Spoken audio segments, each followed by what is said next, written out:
How's it going, YouTube? Josh here again, going over a new case study, 2008 Outback here today with around 120,000-ish miles. So we have a concern with the windows not rolling up and down. So I was going to, again, just kind of go over everything. This one wasn't too difficult, pretty straightforward, but I figure it would still help some of you guys maybe at home that want to diagnose it yourself.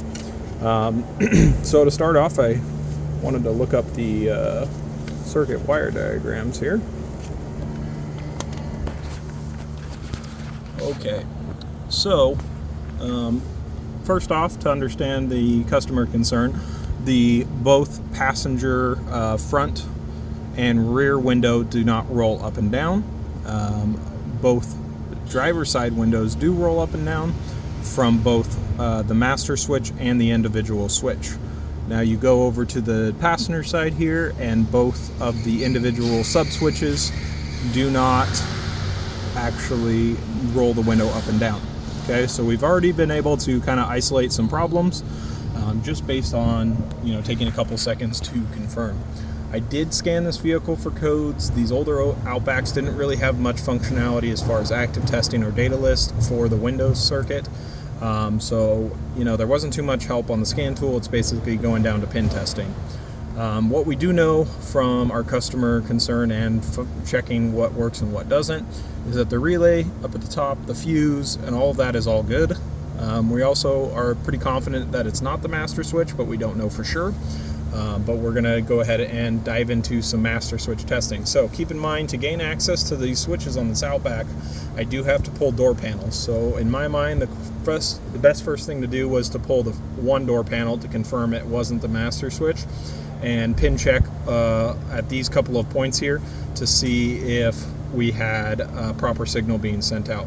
I'm also just going to show you a neat little trick on how I did that test quick and easy, where I don't have to measure voltages or worry about messing anything up. I'm a very straightforward person when it comes to diagnostics. If I can make it so a light turns red or green and let me know if there's power and ground, then that's what I'm going to do. So let's dive into it. So we went ahead and pulled up our master switch here, and the pins that I am interested in, the ones that I pointed out above, are all kind of in this section over here. So keep in mind, I took the door panels off already, like I said, disconnected all of this, and I also separated the window switch just so I could kind of show you guys, the breakdown of everything, not necessarily disassembling the components, because I'm sure there's plenty of YouTube videos out there of that. Now, as far as the switch goes, the wires that we're after are red, blue, blue, yellow, and red, yellow. And you can kind of see that they are right here, just lining up with our wiring diagrams. So I'm going to go ahead and pin these, and then we will move into showing you the test light with a Noid light to kind of isolate it for you. All right, so this is my setup using a Noid light here to confirm if this switch is working. Now what's going to happen is if we do have power and ground, that little light is going to blink. The cool thing about this Noid light is that when you go the reverse direction, it's actually going to change a different color. So that can confirm both directions of the motor are being commanded by the switch. And this is my favorite way to do anything on-off circuits with motors. It's simple, easy, and super easy to tell what's going on. So you can see I'm getting my switch together down here. Sorry, difficult to do with one hand.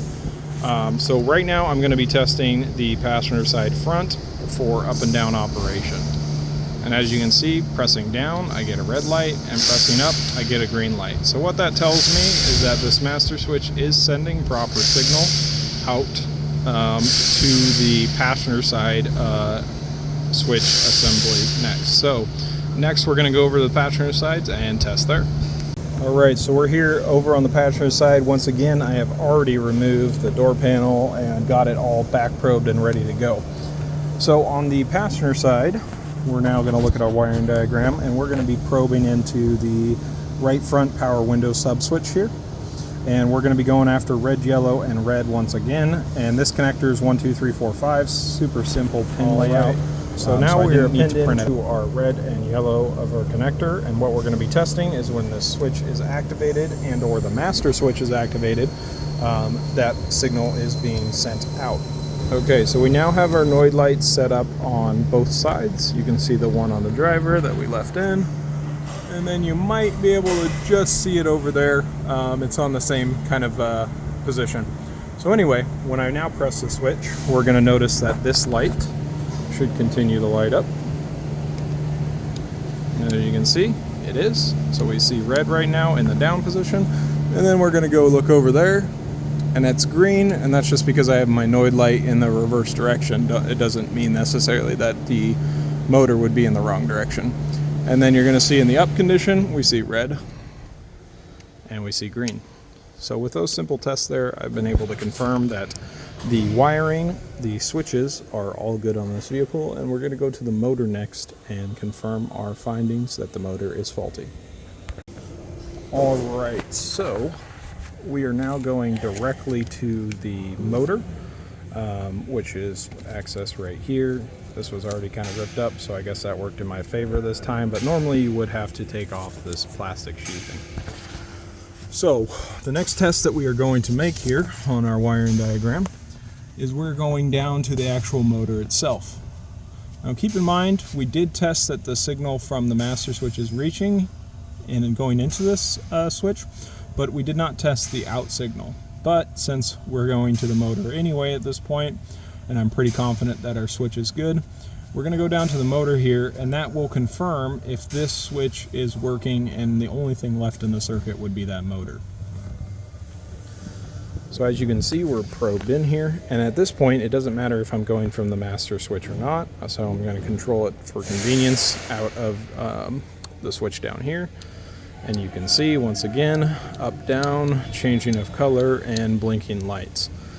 So with a couple of tests, and probably roughly about an hour's worth of time all put together, we were able to confirm that we don't have a bad master window switch, bad wiring, or bad passenger side front switch.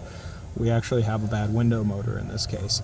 And that's going to save us a lot of money in the long run and save our customer a lot of money in the long run. So it's a really good idea to always properly diagnose a vehicle.